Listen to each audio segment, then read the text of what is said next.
Our research is about the use of non-standard labor in manufacturing firms. Over the past decades, several countries have enacted labor market reforms aimed at fostering so-called external flexibility, meaning the freedom employers have to hire workers on a temporary and part-time basis.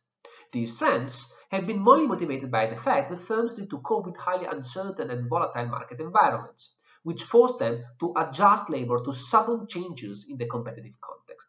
Following these arguments, one should thus expect that industry-level factors such as the volatility of market demand explain most part of the variability in the use of non-standard labor.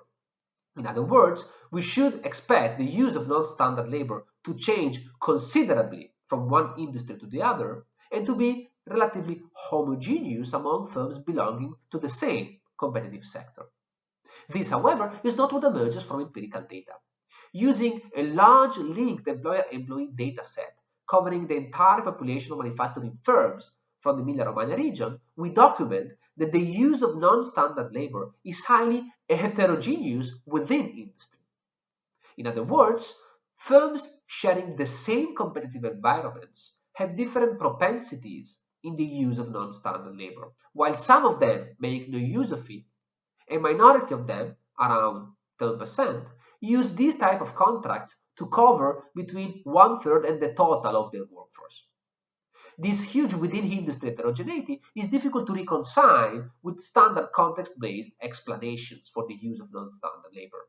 And in this paper, we provide an explanation for this puzzling empirical fact.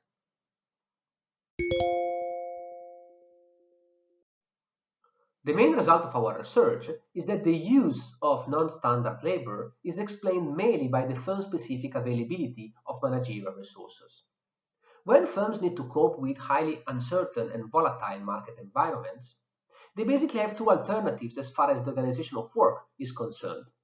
One option is to rely on internal flexibility, which implies hiring workers using standard contracts and train them to perform different tasks within the organization. The alternative is to rely on external flexibility, which implies hiring workers using non-standard and temporary contracts and employ them depending on demand. Internal flexibility has advantages in that it is conducive to the accumulation of firm-specific skills and abilities, but it has high managerial costs because you need managers to coordinate the activities of internal workers. External flexibility is just the opposite.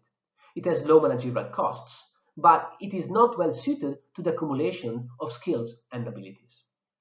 Depending on the availability of managerial resources, firms will have different incentives to rely on internal as opposed to external flexibility. In particular, the more scarce managerial resources are, the higher the cost of using internal flexibility, and thus the larger the incentives to use non-standard labor.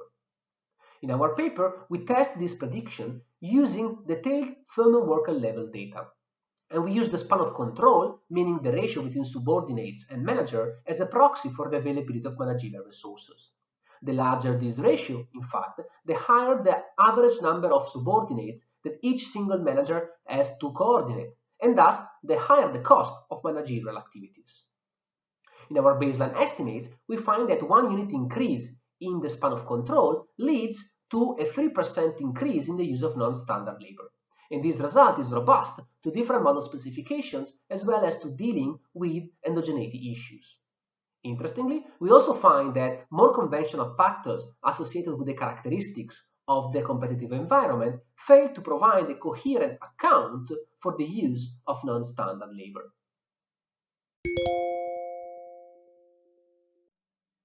The main implication of our research is that, contrary to the prevailing views in policy debates about these issues, we find that the use of non-standard labor has strong managerial roots. In particular, it allows firms to compensate for firm-specific managerial weaknesses. These findings have two important implications for the design of policy. First of all, firms may ask for more flexibility in the labor market just because they want to avoid investments in the accumulation of firm-specific managerial resources, which would allow them to rely on internal flexibility. Policymakers should be aware of these possible misperceptions and eventually reconsider the adequate amount of non-standard labor required by the economy. Secondly, taking into account the high social costs that precarious jobs entail, we also favor policy interventions aimed at fostering the adoption of internal flexibility. The latter may include incentives for training program and flexible time management, as well as support to the diffusion of good management practices and, more generally, managerial skills.